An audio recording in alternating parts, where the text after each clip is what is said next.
commando unit. Crack commando unit was sent to prison by a military court for a crime they didn't commit. Crack. Bow. Bow.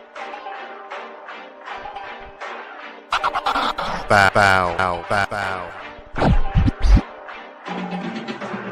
Very good, especially at a specified activity or a specified role. Told by the dictionary, don't be wary, crack ain't scary, it's just a cherry on top of Crack Mountain. You'll find the fountain spewing out talent.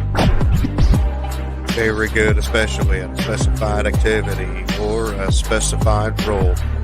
Bow, bow, bow, bow, bow, bow. Crack is an expert, skilled, proficient, masterly master. An accomplished, talented, gifted, dexterous, confident, capable, experienced, professional. But that's not all. A polished, well-versed, brilliant, splendid, outstanding, impressive, excellent, stellar wizard. The Crack Pack together, collectively collaborating, creative creations beyond this earth.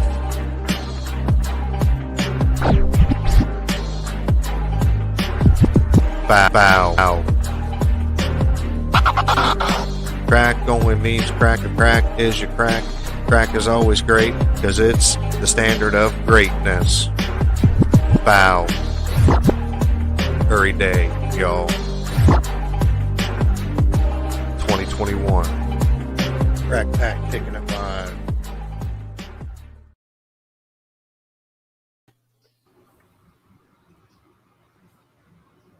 Bow. So, Joe, what have you been up to for the past 20 minutes?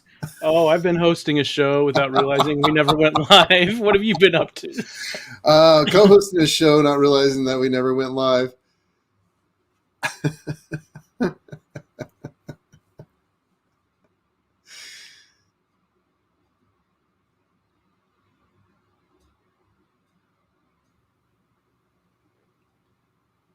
All right. Sorry about that. Can you hear me? Yes, sir. Oh, okay, good. Whew. Man, I started to have a coughing fit there, and I thought I had it under control, and then it tried to jump back out. Don't let it do that. Oh, man. Oh, yeah. So sorry about that, everybody. We've just been sitting here doing a show, thinking we were entertaining a global audience. It turns out we were just entertaining ourselves. No wonder the chat was so like mellow. I'm sitting there going, really? Not responding to anything we had to say. Oh, here I am putting people's comments up on the screen. Yeah. They can't see them. They're not around. I should say we weren't around. Oh, man, that was a Bancroft-sized boo-boo. I'm sure he'll be proud. Oh, my goodness. So, if anybody's wondering about Ginger Ice in that music video, I was explaining to apparently only myself and Brian how I received such an incredible display. One might say a lyrical miracle, really, of a rap impresario, clearly in his prime. And so, essentially, it showed up under very unusual circumstances. I checked it out, and I thought, I can't sit on this. I have to share this with the world. So then Brian and I were just talking a little bit about, the possibility of it maybe being picked up by a campaign, a crowdfunding campaign as their anthem. And I was saying how, I think it would be a great fit for Magic Cop. I got my Magic Cop shirt today. Looks fantastic. My Magic Cup. Thank you, Diaz Brothers. Mm-hmm. It's everything a Magic Cup should be and so much more. And I that's not all. I mean, talk about, what was the hashtag? CG delivers? CG fulfills? Something like that. Well, the one I do is Crack Pack Backs, but I'm just saying. Yeah, well, there's that one, but before CG, that... Yeah, CG fulfills. If people in the chat could help us out. Yeah, I think it's CG fulfills or CG delivers. Yeah. But yeah, so besides my Magic Cop shirt, my Magic Cup, and my books, I also got Starlight Cats. Same day, they just showed up out of space, dropped from orbit on my front porch, and my kids are absolutely besides themselves looking at that incredible artwork. The line work from Shane Davis and Yanzi Lin, stunning.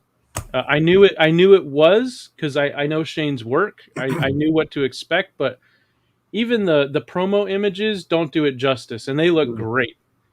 In hand, I kid you not, if you think Starlight Cats is just for kids, it's just for everybody as far as I'm concerned.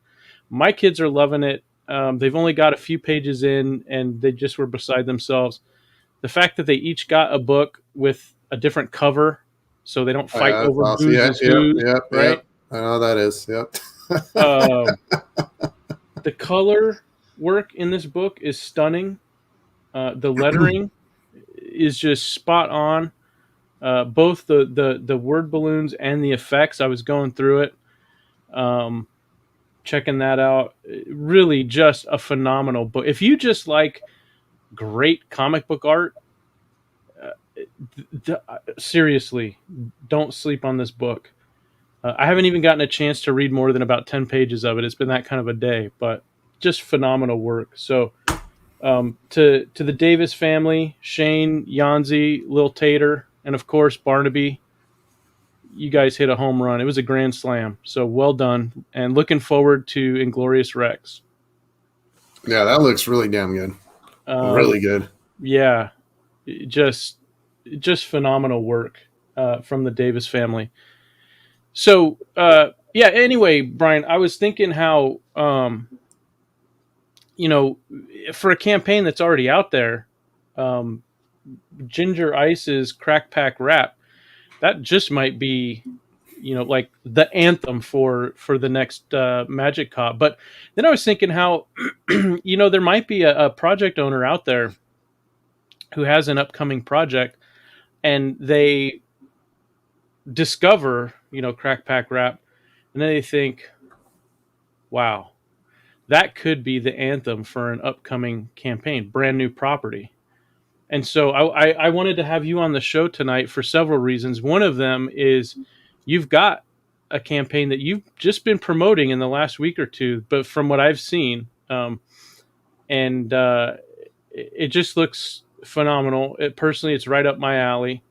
It's got dwarfs, it's got a lion, and it's got extreme fisticuffs. So if you don't mind, would you please tell the chat what you've got cooking in your lab? Yeah, so we got a couple of things cooking, but we can talk about Dwarfs versus Lion for sure. Dwarfs Verse is going to be a series where we have 50 battle dwarfs fighting different characters. It could be we're going to do one with 656. We want to do some other ones, crossovers with other comic creators, but in this one it is 50 battle dwarfs versus a lion, and actually the backers get to decide the armor, the upgrades, and how the comic ends. They get to decide the winner. So, for example, right now we'll have Team Lion and Team Dwarf. There'll be two tiers. You either buy the Team Dwarf pack or you buy the Team Lion pack. Okay. Anytime anyone buys one of those packs, it adds points to the stretch goals for each side. And we're not going to do physical stretch goals. The stretch goals will be unlocks for that team. So let's say you did $1,000 for Team Lion, that unlocks like an armor pack. You do 10,000 or 1,000 for Team Dwarf, that unlocks like some stats or some weapons or something for them. And we'll go up as far as we can. So we're trying to do a campaign a little different where it's not all upgrades as far as the comic book or tchotchkes and stuff. It's actually getting the people involved in kind of gamifying crowdfunding. And what we're doing is, so the Team Dwarf pack will have its own box, its own cover, and then Team Lion will have its own pack, its own cover, and each one will have their own patches, or you can buy both. And we're actually working on he's about this big right now, a lion. And for every time we do a Dwarf Verse campaign, we'll have a 3D print that you'll be able to buy of whoever the dwarves are fighting. So it's complete different. Yeah, I know everyone makes fun of how I say dwarf. I can't say it, so I have to go Like Steven dwarf. Dorff. Dwarf. Yeah, I just say dwarf. Hey man, So, it's your project. You can pronounce it any way you like. yeah, so we got Juanito is going to be doing the artwork, and we got Oliver from 656 doing the coloring. So we're bringing in the family. We're starting to cross work with the people that we've come in contact with in the past 6 months. Kind of staying true to what we said. We want to come into this world, this indie world, and collaborate, start expanding as far as growth, finding new artists, finding new talent. Juanito's one of those dudes who's just been sitting in the dark, and no one knew the level of work that he's doing. And so he's knocking that out. He's working on the next 12-page supplement for tape 3 of Aerith. He's destroying it. And now we got Oliver popping on. So it's just this awesome like soup of friggin' gnarliness going on in the indie world as far as the Aerith world goes. And the the whole Dwarfverse series actually is within the Aerith universe. Oh wow. So is it is it like a meta universe? So like it's a video game universe within the world of Aerith Saga? No, so it's kind of like a gladiator area of the world of their world. And we'll kind of hat tip it through a couple of the upcoming issues. So it's just kind of a form of entertainment for the Empire. And they just like the Romans, you need to have people, you got to feed them and give them entertainment so they don't worry about the war outside of the walls of Rome. Sure. So you throw the lions in, you throw some people in, you have some water battles, you get people to forget about the outside, destruction of what's going on. So yeah, it's within the world of Aerith, but we really just want to have fun marketing wise and not worry about all the little upgrades and the tchotchkes that people are kind of noticing that Aerith does. And we would just want to gamify it to see if this way of doing comics is something that people want to do. And we did that little poll just last week, and it took off bigger than what we thought, and people were really into it. And just like in World Life, we've had this argument for about 20 years. There was a fake BBC article that this guy made. He made a fake BBC webpage. He went up to his friend and said, hey, there's this Cambodian midget fighting league, and they just fought a lion. And but friend's like, no, that's impossible. He's like, dude, pulled up his old Razor phone and is like, dude, here's the BBC story. And back then, all you had to do, if you could build a website that just said BBC at the headline, and it was the story about the Cambodian midget fighting league. Mm-hmm. And his friend was like, what the heck? And it just blew up into this thing. So I don't know, 18, 20 years ago, we were at a bar and I hit up my buddy Brad, who's actually Todd Boy in our comic. And I go, hey man, who would win in a fight, 50 midgets or a lion? And from that day on, it has turned into a thing between our good friends. If you bring it up, it turns into a very heated argument. We've gotten down to so many variables of each team that it's ridiculous. We have notebook sheets. We have they wanted me to program with numbers and math and everything to see what the outcome would be. And Brian's going to hack it into the way he wants to. So we have this conversation in the comic book in tape 3, and I just thought it'd be funny to just see what would happen if we did a comic book on it. Yeah. And while doing some trademarking, my lawyer said, I'm not trademarking midgets. And I go, why? He goes, it's a slur. I'm like, no, it's not. I grew up with a buddy and his name was Midget Mark. He was a skateboarder. And he told us to call him a midget. He's like, no. Go do some research on the LPA. I go, the LPA? What the fuck is the LPA? And I looked at him like, oh my God. Little people, little people of America. Dude, they are not a organization that you want to mess with. And my lawyer said, you will not get valid trademarking, have fun copywriting this, enjoy the legal fight. I'm not going to deal with this at all. So I said, all right, what about dwarves? He's like, that is the scientific term. It's perfectly fine. And then we went into the whole Tolkien thing, the difference between dwarves and dwarf. And yeah, that kind of went down a weird path. So here we are, dwarfs versus lion. And our next episode will probably be dwarfs versus Junkman, which is currently in Escape or Die, which is the 656 campaign that they have going on right now. So, just a cool gamification, different way of marketing. The boxes are going to look like Funko Pop kind of boxes, so the boxes will be collector's items. Nice. So yeah, just having fun, just having fun with friends, creating content, and we think the readers are really going to enjoy it. Sweet. Well, some of the stuff you mentioned as far as marketing goes, that's another reason I wanted to have you on the show, because kind of, I guess you would say, behind the scenes, you and I have been having some conversations recently. I would say maybe the past couple of months. I really enjoyed the time that I got to spend chatting with you on the Bancroft show when you were a guest. And that's basically how we met. Right. And from there, we've just been talking about this and that related to business and comics and publication and all of this stuff that's all related. And one of the things that I had said to you was I was kind of looking for someone to be my marketing guru, in a sense that I know a lot about marketing through different life experiences in the past, but primarily a lot of what I know that translates directly into what we're doing in indie comics was from the corporate business world. And I used to interface with marketing and PR people on a regular basis. And I would do a lot of, I was kind of like a liaison between departments and sometimes between different divisions of the corporation.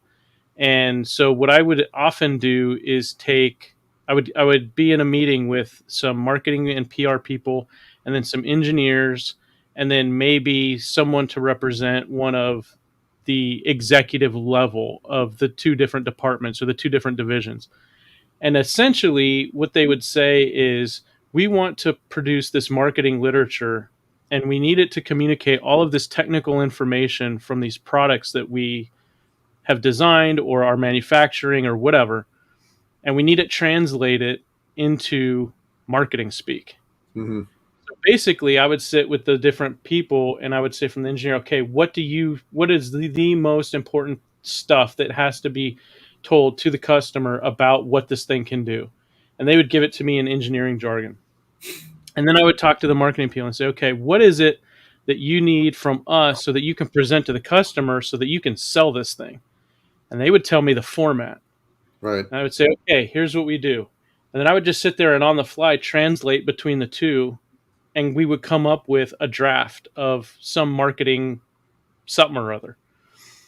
And once everybody was happy, then I would say, okay, so then we'll let the bosses look at this. If they're happy, we'll come back, we'll clean it up, we'll tighten it up, and then we'll see how many of these drafts it takes until we have something that's ready to send out to customers. So because of that, I did a lot of interfacing with legal and all these other departments. And I was able to see how marketing and PR works kind of from a high level, but then sometimes all the way down to the minute details. But what I never really got was hands-on experience as myself in the marketing department, kind of going out and interfacing with all kinds of different customers and doing it in a way where I'm figuring out what it is that they want by them telling me personally, and taking that information back and trying to figure out, okay, well, of the stuff that we have here that we could tell them and what they want to know, how do we put this into a package, let's say, a marketing package that is attractive enough that it gets their attention, but then the information is relevant enough that it keeps their attention. And in my opinion, you're one of the people I've met recently who has as much, if not more, experience doing that kind of stuff than anybody I've yet to meet in CG.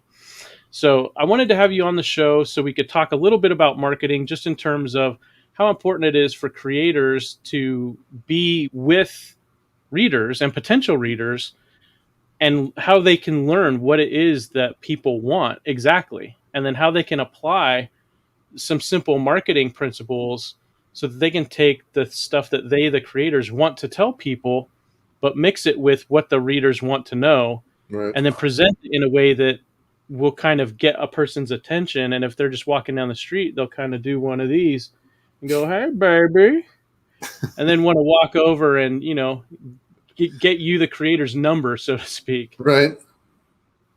So as a marketing guy who's coming into the comics world, which is kind of the flip side of what so many creators are are trying to do, which is they come up in the comics world and then they have to try and figure out how to go be a marketer. Right. What's been your experience so far? And then what do you think from what you've seen are some basic things that creators can apply that would help them serve their customers in a more, I guess, mutually beneficial way for both customer and creator? The number one thing is always customer service and always giving the customer more than what they feel they paid for. I think there's a lot of guys out there doing the giving more than what the customer paid for. Yeah. But I don't see a lot of customer interaction. For example, there's not a lot of customer service, and I don't blame them for that. I think it's the platform we use is to kind of blame for that. For example, what we do with just Aerith, we actually export our backers and we send out a thank you video. We try to do updates like every 5-6 days, but it's very limited with Indiegogo, and that's why I really plan on after tape 3 pushing everything over to our website. So that would be another main thing is I think everyone needs to build their own infrastructure, because then that allows you to create the customer experience that you want to create. So for example, I use a lot of our e-com stores because we have a ridiculous return rate. People think your initial buy numbers, that's what's great. So you see a campaign, let's say it does 100 backers. Okay. Well, your goal now is to translate those 100 backers into 80 backers repeat.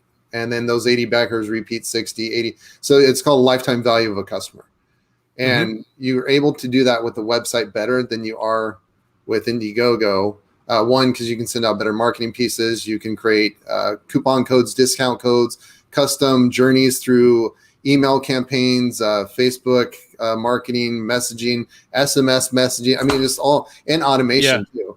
And that's what we're going to do with Aerith, and that's why we've been like releasing out these little videos. We just did like the box video. Why it's important to do a box and how you can use that box as a marketing piece after the customer is done reading the book, and how you can use that box to become a way to grab other readers because it's like a billboard. You want to give customers a billboard. So once they're done reading your product, that product's still working for you to generate money. So I would really highly stress people to get a domain right away, figure out how to use Shopify. Go check out my video on all the plugins that we use, how to set them up, what we do for all of our e-com sites, and how we interact with our customers. Sorry to interrupt, but real quick before we move on, could you do me a favor and let the mods know the address that people could check out that you just mentioned? Yeah, let me. Or if you want to drop it into the chat, that'll work. And while you're looking it up. While you're looking it up, there's a couple comments here from Red Boar Comics and Games. One says, I've been disappointed in a lot of creators' communication lately. And then followed by, I think having an ongoing mailing list is a must with a note weekly or every 2 weeks, different content and updates. Yeah, two things that I'd like to agree with. One is what Brian said about having your own site, your own infrastructure. That was one of those things I was working on before I got hit with COVID, and it completely derailed what I was working on. Like, for example, I was putting together a link tree so that I could just have one short link everywhere, and then people could see all the different places where they could just pick and choose where they want to get their information, basically. I have to get back to that to actually finish it and then put it out into the world. But then the other thing, Brian, what you were talking about, cool. Here's the link. I'll put this into the chat. What you were talking about, Brian, with building up a relationship so that you have repeat customers, which hopefully become lifelong customers. If the in our world here and with Indie Comics, if the creator, the project owner earns repeat business, then that's great. But if they earn lifetime business, that's even better. I mean, that's really the pinnacle, isn't it? For anybody in marketing, anybody who owns a business, you want that lifetime customer. Yeah, no, that is the number you're wanting to go for. I mean, a great example is our first campaign was a complete failure on Indiegogo, but we moved it onto our website. We're an unknown comic, an unknown brand, an unknown writer, an unknown artist. But we were able to find a market through advertising, and we sold all 500 copies. That's more than what our second campaign on Indiegogo did, and we did that within a month and a half. Our Indiegogo campaign is, it's over 2 months old. So it just goes to show you the difference between being able to create a custom journey for potential readers compared to the kind of stale, platform that the Indiegogo is. Now, don't get me wrong, Indiegogo is great. It's just from a marketing standpoint, the way I see it, it's horrible. And I've used it to kind of a free way to learn the market, grow the brand, and kind of in a non-traditional way. I'm not using it to crowdfund my comics. I can crowdfund my comics. I could put my comics up and sell them off the website. I'm just using Indiegogo more as a market research platform.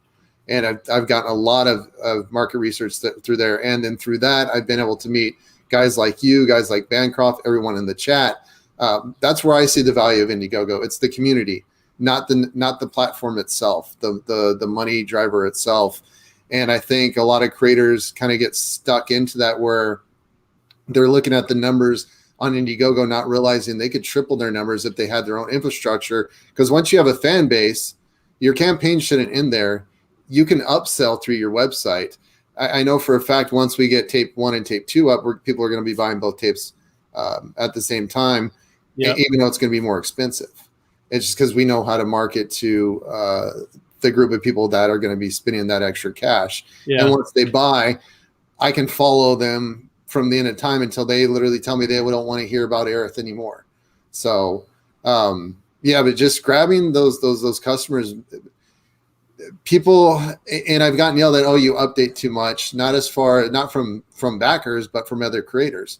You update too much, you post too much. It's like, dude, I'm here to make my own content. I'm here to make a book, but I'm here to serve the customer. I feel a lot of people have this, like, I'm the creator and they're backing me. It's like, no, dude, you're creating content and they're giving you your money. You better be busting your ass, making sure that they feel that they got their money's worth, that they feel like involved in that story, involved in the process. Like, make them feel like they're part of the damn comic itself and the creation of it and the creation of the brand. Let them know that without them, you're nothing. That's how you have to be. And with our businesses outside of comics, the number one thing that we hear, we meet a lot of corporate people and they'll say straight up, you don't have a business, you have a brand. And those are two completely different things. And we try to teach that when we do consulting, is you're not building a business, you're building a brand.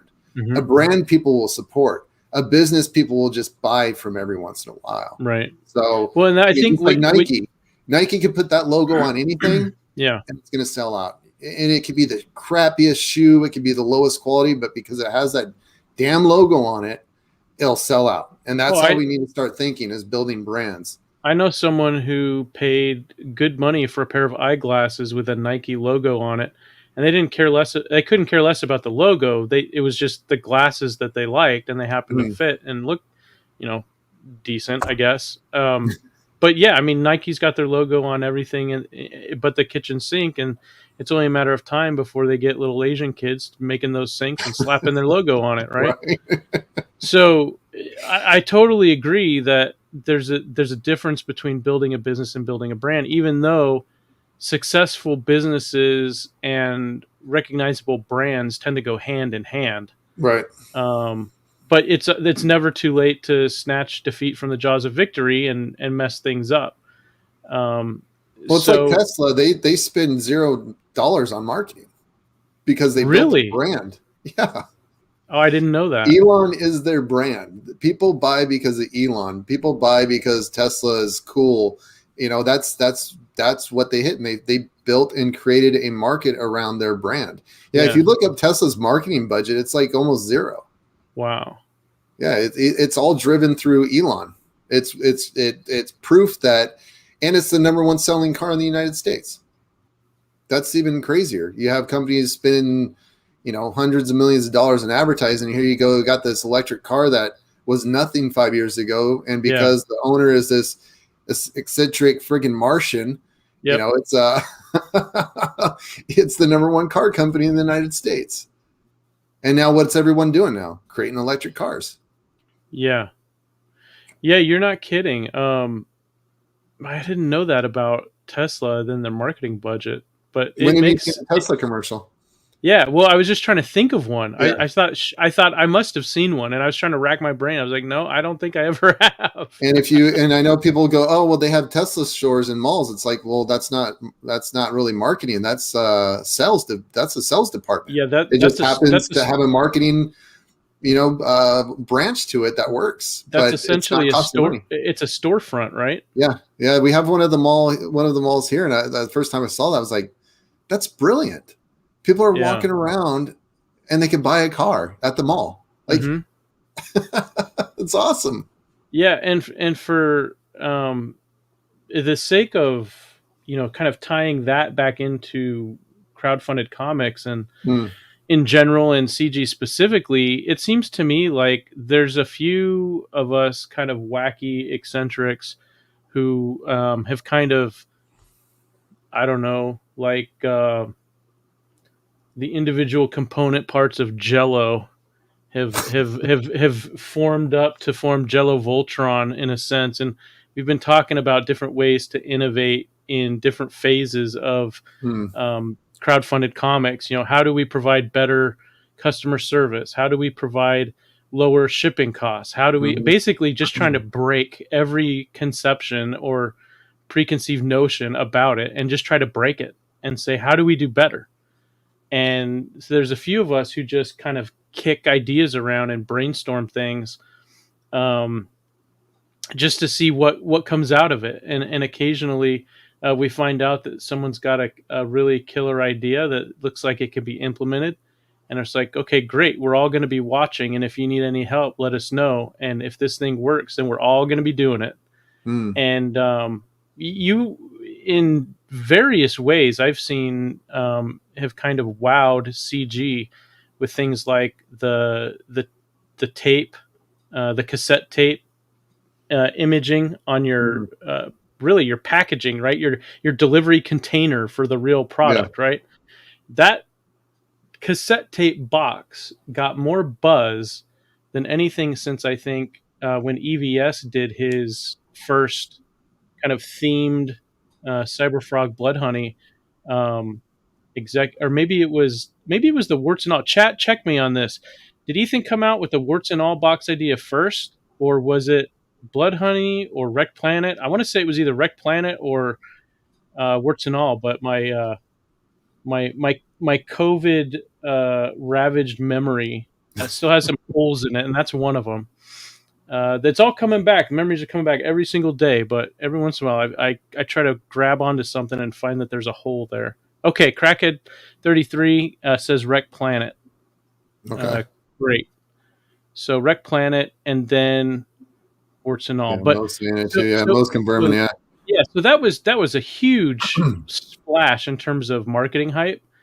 And I hadn't seen anything quite like that until and I can't remember which one I saw first, but it was Eddie Winkler's Sovereign Wolf box that his book showed up in, and it was yours for Aerith Tape 2.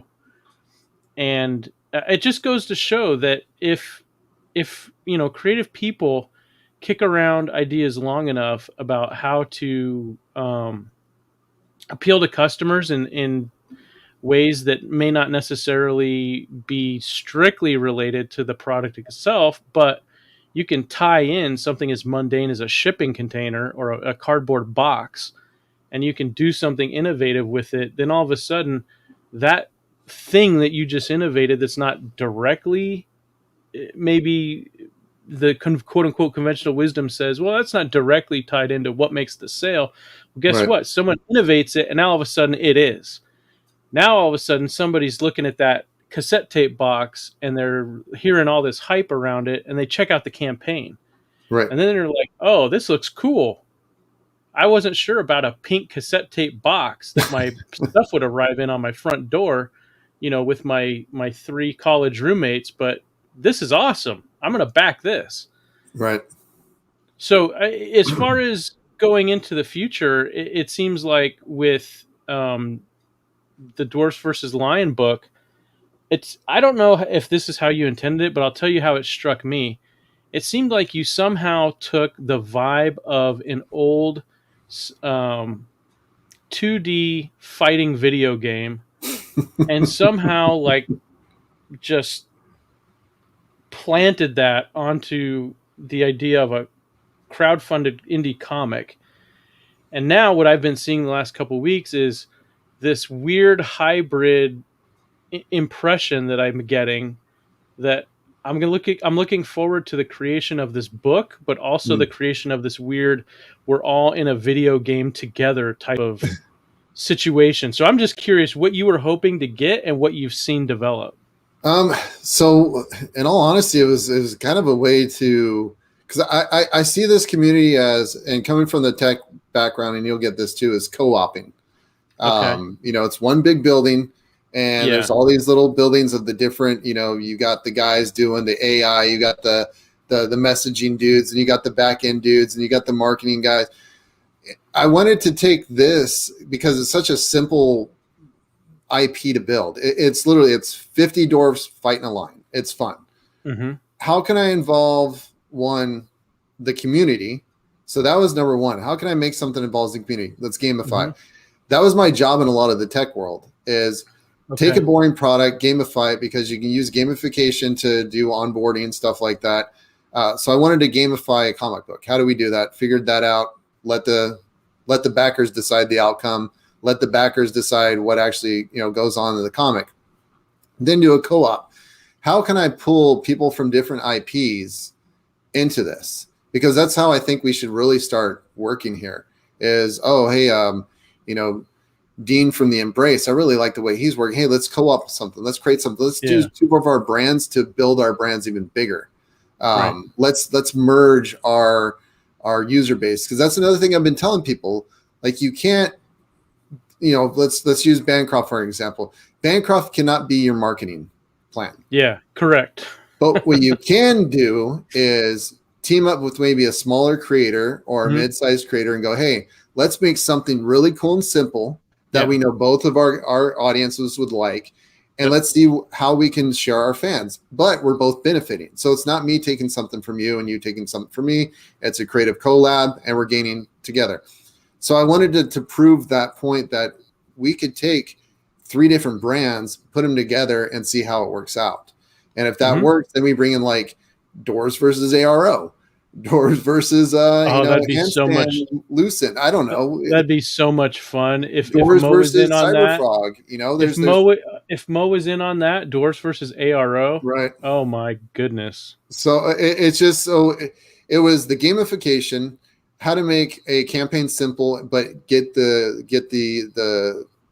backers involved, the community involved, because they're going to create my buzz. That's my whole marketing plan for Doors versus Lion.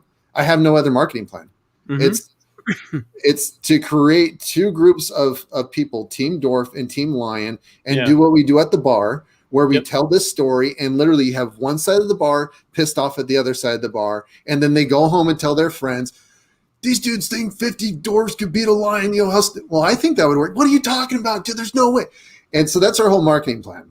Yeah. And then doing the whole co-op to show that if we work more, not just, going on each other's shows, but actually working with each other, and Bancroft and Rob do it, they're working together on a thing, because he's doing the coloring for Rob's Replicator. Yep. If we did more of that, our fan base would grow and we would kind of grow out of the CG pond. It allows that bigger, the pond turns into a sea, that sea turns into an ocean. So that's really the idea. It was how to take, and you're right, a gamification idea, but turn it into a comic, and at the same time have fun with the other creators to prove, hey guys, if you guys think of a different IP that you think is fun, and you found Dean from the Embrace to draw it, and you had Ollie from 656 color it, and then you bring on Thunder Buns to help write it or edit it, and then throw in friggin' Eddie in for lettering. You have this awesome, and it could be a one-off. It could be the most ridiculous story, but I think giving that content to our community and then using the community to create that content would open up a lot of crazy doors that I don't think people are seeing in front of their faces. Well, there's two examples of that come to mind immediately. Well, actually three. The first one was, are you familiar with the phrase tank heist? No. Okay, so this was back in probably late 2018, maybe summer 2018, not sure. But basically, John Malin and several other guys were just having fun on a live stream. A bunch of us were watching it. And they just started kicking around ideas between themselves in the chat. And essentially what came out of it was a bunch of suggestions from everywhere. And they just workshopped a comic on the fly, improvisationally. And by the end of the show, they had it. And so then it was a question of, well, what do you do with it? Did we just have a fun show? Right. Well, the people in the show wanted this thing to happen. So basically, the creators were, I think, content to just let it be a fun show and just a fun, like you say, another night at the bar, just kicking it around. Right. But people really pushed them to say, "Hey, we want a book." Mrs. Good Stuff says, "How are the lungs holding up, Joe?" They're holding up great, thank you. I've got a persistent cough that I'll probably have for a while. The doctors say, just kind of like a souvenir from COVID. But I feel great, even though sometimes I have a coughing fit. It's all good. It's all good stuff. So thank you, appreciate it. So anyway, Brian, what I was saying is that viewers really wanted this thing to happen. And unfortunately, there was a bit of a falling out between one of the guys that really contributed some of this stuff. And then there might have been another one that eventually had a falling out too. I can't remember. But the gist of it is that John Malin, to this day, years later, still gets asked, when is Tank Heist coming out? And he's essentially had to say, guys, that was something that we created collaboratively. And if any of us are going to have to lay claim to any sort of intellectual property, then everybody's got a piece of it. And we don't see a way that we could now, or at any point in the last few years, or 2 years maybe, 2.5, all come back together and make this happen. So it's one of those things. How big of a book would it be if it did? You know what I mean? Like that build up. If it could happen, it'd probably be one of the biggest books on Indiegogo. It would be enormous if they actually pulled it off. But it's not realistic at this point based on what happened with some of, who was involved. So, anyway, the second time that I saw something that big happen really was AR-15 Orangutan. It's still happening. And it's still happening. And now the difference is it's just a difference of scale. That's it. It's the same phenomenon. It's just Tank Heist was at a bigger scale. ARO started at a much smaller scale for reasons that don't even matter. But it's grown and continues to grow. And I see no reason why it wouldn't grow into the same type of a thing that Tank Heist was, just because that happened on channels and with people who had bigger audiences than when Tank Heist started. Tank Heist was just a tiny little germ of an idea that Mo came up with, and a couple of other people sparked to it and kind of threw out ideas, and Mo was like, "Hey, come one, come all. Everybody join the party. This is like a potluck, and everybody brings a dish, and then we'll all feast together." And Mo has kind of been spearheading it, but quite frankly, has been so open to people contributing that he's actually got a site here called GoFundMo. And if you'd like to pay him for the privilege of contributing to the legacy of the AR-15 Orangutan, you just go check out GoFundMo and you can make a cash donation.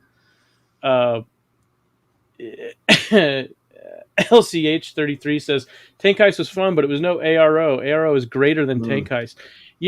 I have to agree, because even though there were more eyes on the Tank Heist thing at first, and it's still in people's minds a couple of years later, ARO has gotten so much farther in such a short amount of time that, in my opinion, it's only a matter of time until it's a real book. And whichever one of us, from what I understand, it would be in theory Mo doing the writing. I volunteered free editing services. Damn. Other people have volunteered to draw. Other people have volunteered to color. I mean, really, it's like a crowdsourced book that can happen whenever the pieces all line up.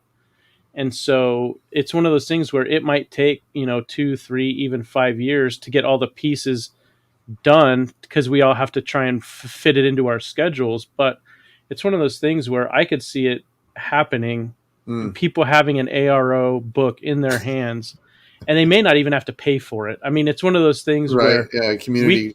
We could just essentially crowdfund it in a way that everybody gets a free book. Right, just pay shipping.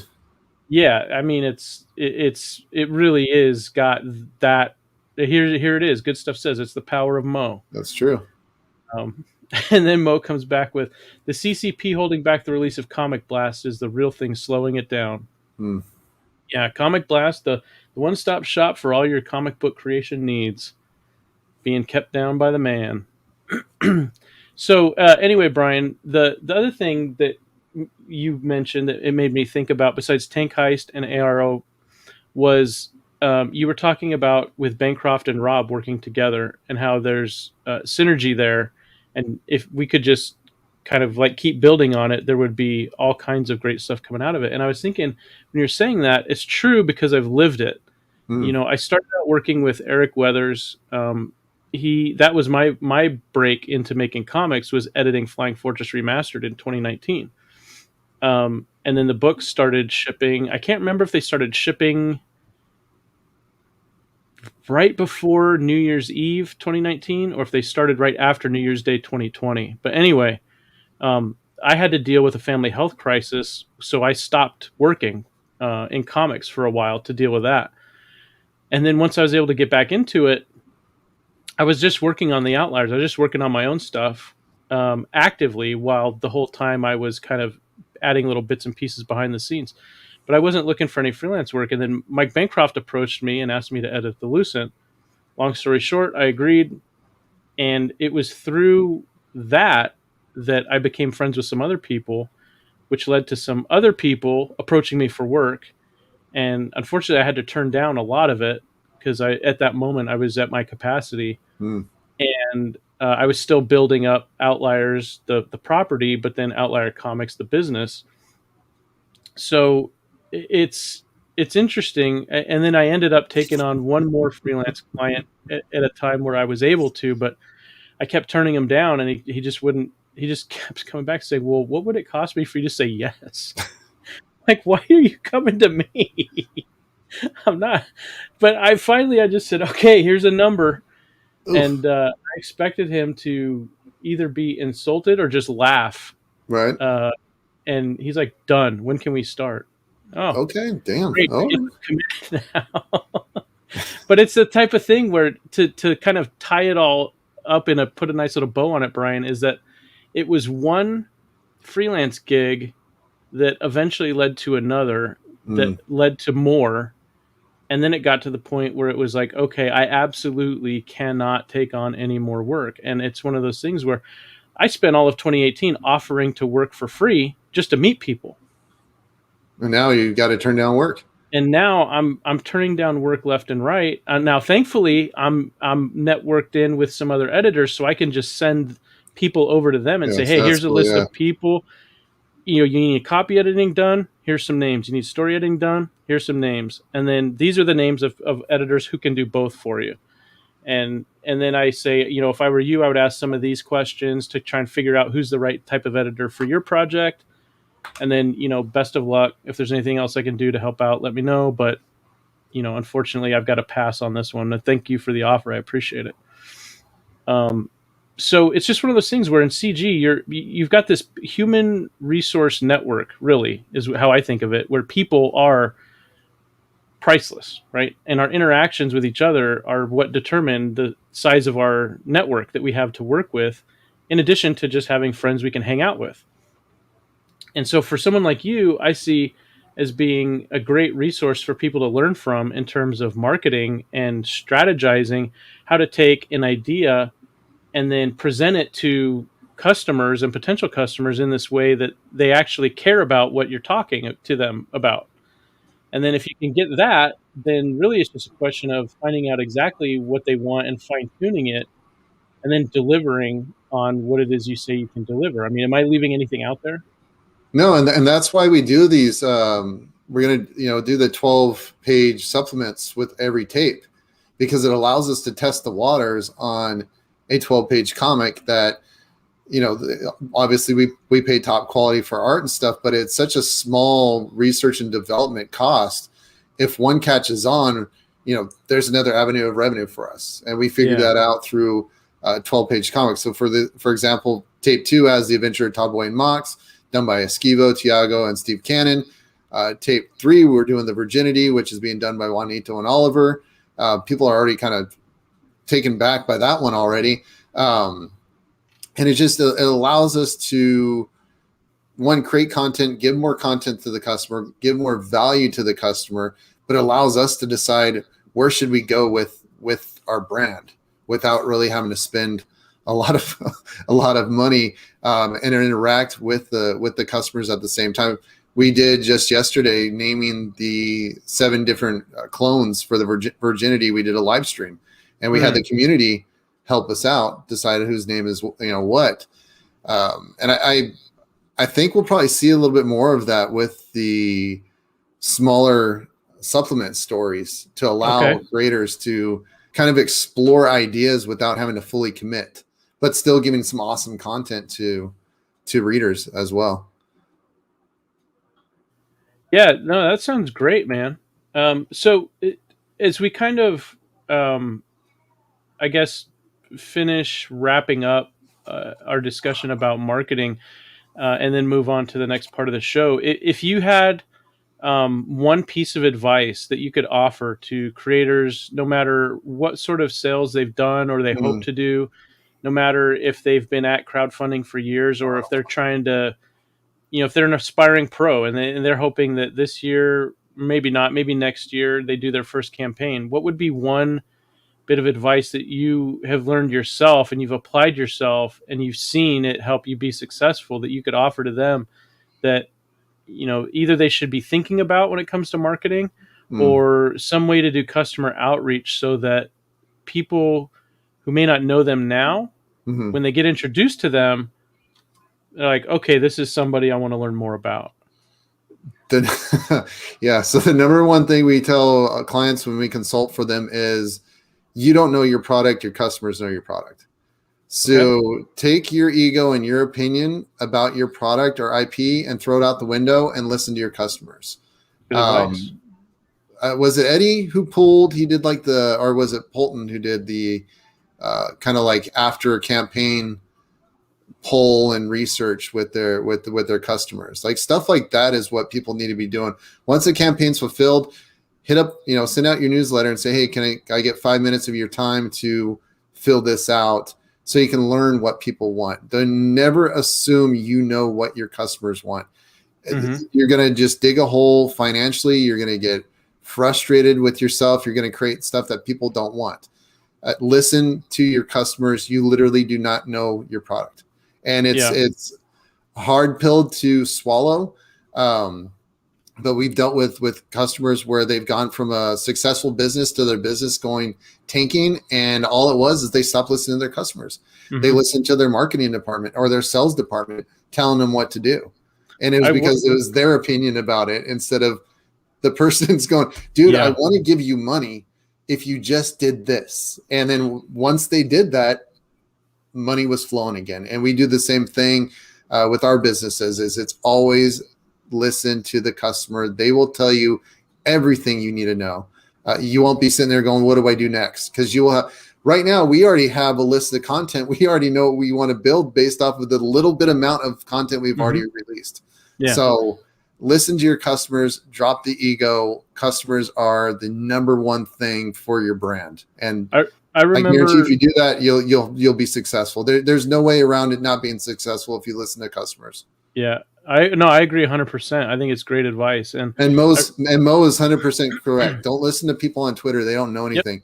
If they're not creating comics themselves or creating a business themselves, they don't know anything.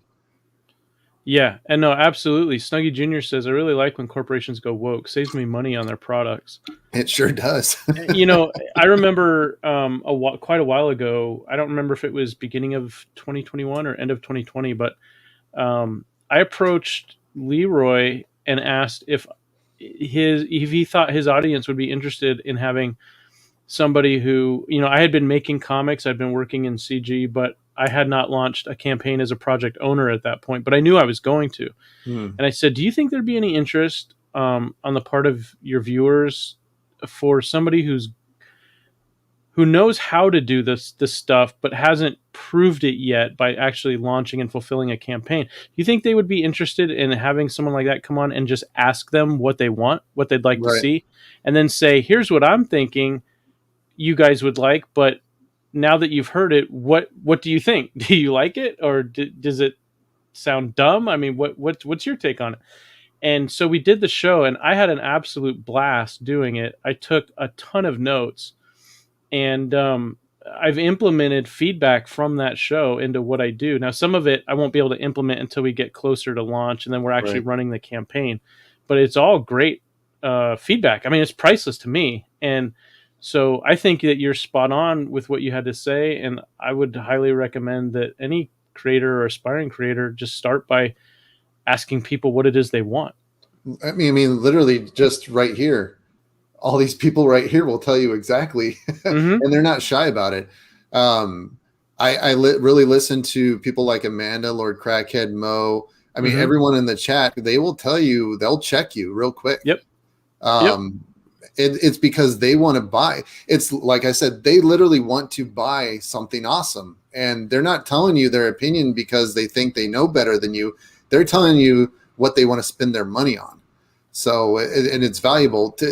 People spend tens of thousands of dollars a month to get the information that these guys give for free because they love the community, and they want to see guys like myself. They want to see guys like you and Bancroft and Rob, even though we all hate Rob, to do, be successful. I mean, we all know everyone loves Rob, but we really care about the career and the IPs and stuff like that. And they want to be involved because it's a big family. No matter what group you claim or not, it's just, it's everyone wants to see everyone successful, because the more successful we are, the cooler content that we get to provide, these guys that we really respect. So yeah, it's all about these dudes over here and dudettes. I agree 100%. And in the interest of these dudes and dudettes, it being all about them, I've got a little treat for you guys in the chat. Ooh. I think this will be a treat for Brian as well. He has not seen it yet. And before I play it, I just want to thank Good Stuff, Mrs. Good Stuff, D-Wag, Darren Wagner, Steve Worster, Mo Biggs, and the rest of the Crack Pack, because you guys, all of you, have just kept me laughing for so long. And in the hospital, well, for me, it's any time, but really, especially in the hospital, laughter really is the best medicine. And man, the merry adventures of the Crack Pack Muffets just had me rolling day after day. My chest hurt so bad from COVID, and it hurt even more from laughing. But the pain actually felt good when I was laughing because I was getting such an endorphin rush. It was breaking the COVID out of that lungs. It was breaking the seal of the sludge that had filled my lungs. And so I got a little treat for you guys. I want to specifically thank Good Stuff, Comics Gator, and Mrs. Good Stuff for this one. They really helped me out, and I appreciate them very much. And so without further ado, I'm going to pull up a little treat for you guys. I hope you enjoy. Come peer with us through the looking glass at the evolution of one Joseph Albino Thunderbuns. Joe was living the good life with a happy family, accomplished career, and good friends. That was until it all came to a grinding halt. While his devastated body was wasting away from COVID, his yearning mind was racing to find a cure. In a moment between moments, his consciousness was pulled from his body into a state between space, time, and quantum singularity. When he returned to his body, universal truths had been revealed for the first time, and Joe knew now what his true destiny would be, and it involved reaching out to the Crack Pack to expand the collective human perspective regarding life as we know it, and to amplify the good vibe waves that he would be producing for the rest of his life, for CG and for all humanity.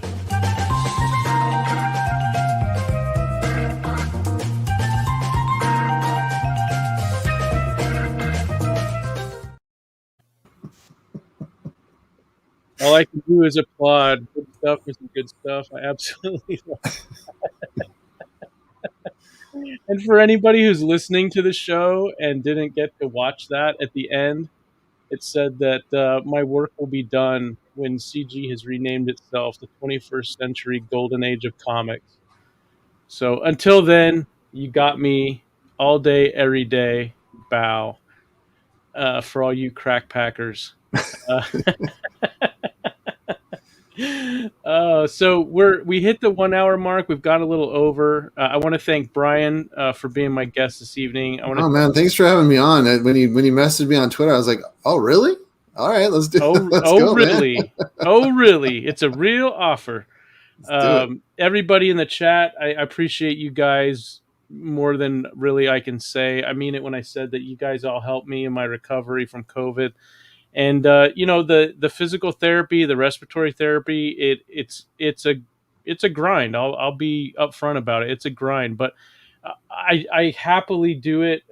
I'm the most cheerful guy that the doctors and nurses had seen, quite frankly, based on what they told me. And a lot of that cheerfulness was powered by CG, and that's no. There's no exaggeration there. So between my family, my friends, my CG people, quite frankly, it was pretty easy, all things considered, to have a good attitude. And like just today, I was saying excuse me, while Brian and I were doing the show in complete silence and nobody else could hear us for 20 minutes, I was telling how I was doing my walk around the block, my outdoor workout. After we finally got a break in the heat, we had a heat wave for a week, and I finally got to start walking again, pounding them hills. And I was walking past some neighbors of mine, and they're like, "Oh, are you like doing regular workouts? You're like in physical fitness mode now?" And I said, "That's right. Absolutely. Dude, that's so cool." Because they knew my story.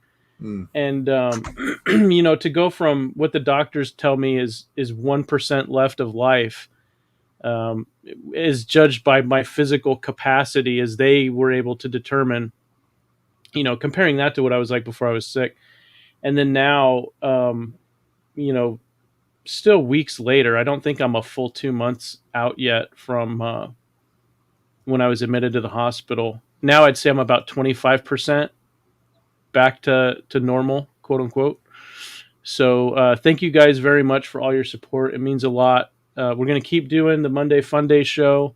We're going to keep doing the Thursday morning Fulton Land live show. And I'm going to keep sidekicking and co-hosting the Bancroft show Tuesday through Friday. So the Bancroft show will be back tomorrow. Same normal time, not the 20-minute late start time that I did. I hope, Mike, you're proud. I think that's probably later than you ever went. And the thing is, I give him crap for being late so much now. It's like I can't be saying that in chat anymore. So I gotta put one comment up here from Mo, and then I'm gonna play an outro that the Good Stuffs were so generous with their time to help me put together. Mo Big says, "Ginger Ice must never battle Viper. It would be mutually assured destruction." Well, we don't want that. So let's go out on a happy note. Everyone, thanks again for joining. Really appreciate all of you. And let's do it again next week, shall we? All right. Take care. We'll see you next week.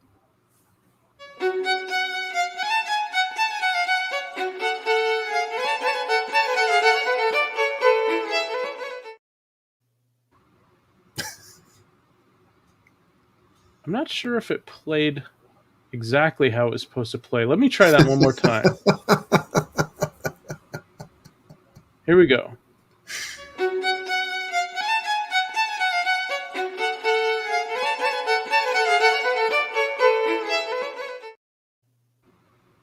Well, we're missing a little treat at the end, Okay. but we'll work on it.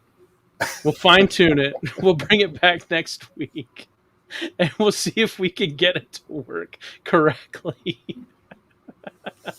There's a little treat at the end that let's just say it's from my Thunder Buns to yours. So thank you, chat. Love you guys, and we'll see you next week. Bye. Bow. Crack pat.